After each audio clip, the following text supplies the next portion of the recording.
The Chronicles of Zephyria, the quest for the elemental crystal.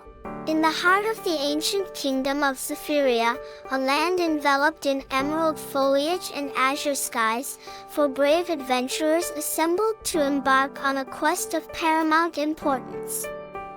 The first, a knight of great valor named Sir Orville of the Ivory Shield, his gleaming armor reflecting the sun's golden rays. With a heart as sturdy as the oak trees he swore to protect, his courage was as legendary as his noble bloodline. The second, a wizard of unrivaled intellect, Master Zephyr of the Twilight Spell. The third, a swift and nimble rogue, Lady Kallista of the Whispering Wind. Last but not least, a druid with an affinity for nature and animals, Brother Yorick of the Verdant Grove. Together, they pledged to retrieve the fabled crystal of the four elements, a talisman rumored to restore balance and harmony to a world teetering on the brink of chaos and discord. Their journey commenced in the sprawling forest of whispers.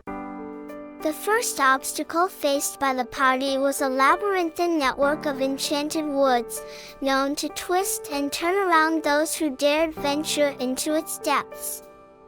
Under the twilight sky, emerald leaves rustled with a quiet eeriness, as if whispering tales of the unfortunate souls who had lost their way.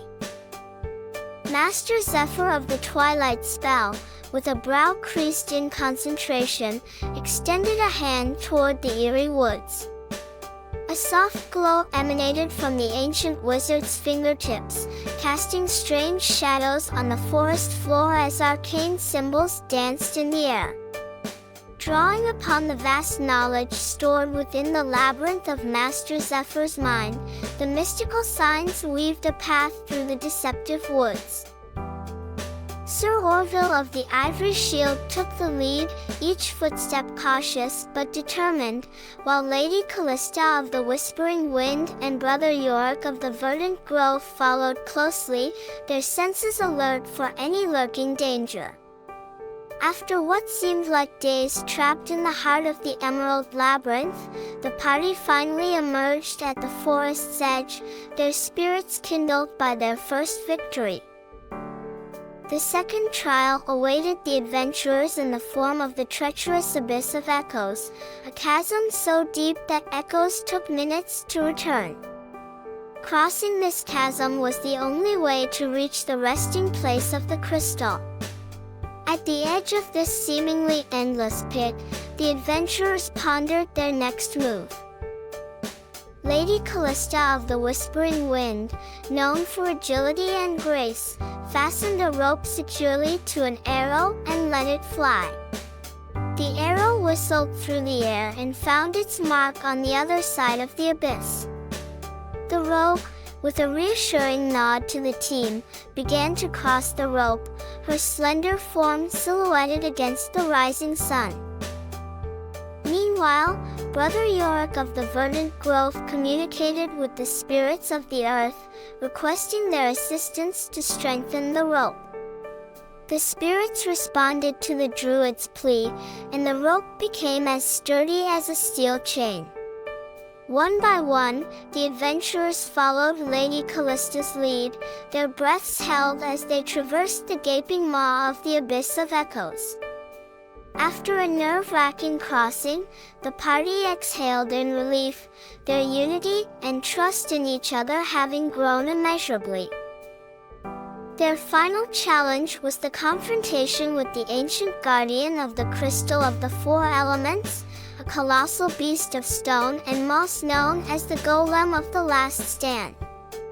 This formidable sentinel had protected the crystal for eons, letting none pass who were not worthy. Sir Orville of the Ivory Shield, with a battle cry that echoed through the cavernous lair of the golem, charged towards the guardian. Each clash of the knight's sword against the golem's stone body reverberated through the chamber, like a blacksmith's hammer against an anvil.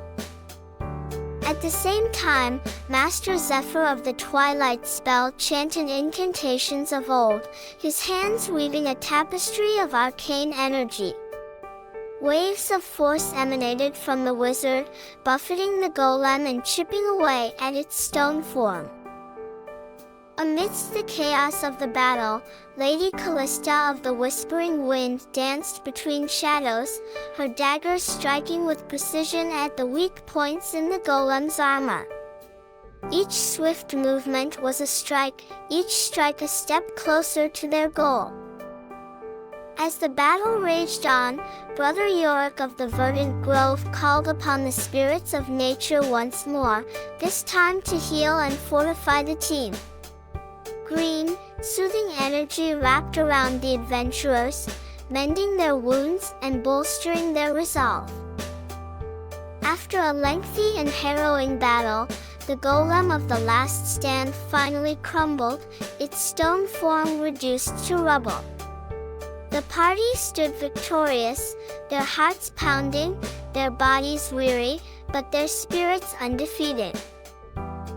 Their trials complete, the adventurers approached the resting place of the crystal of the four elements.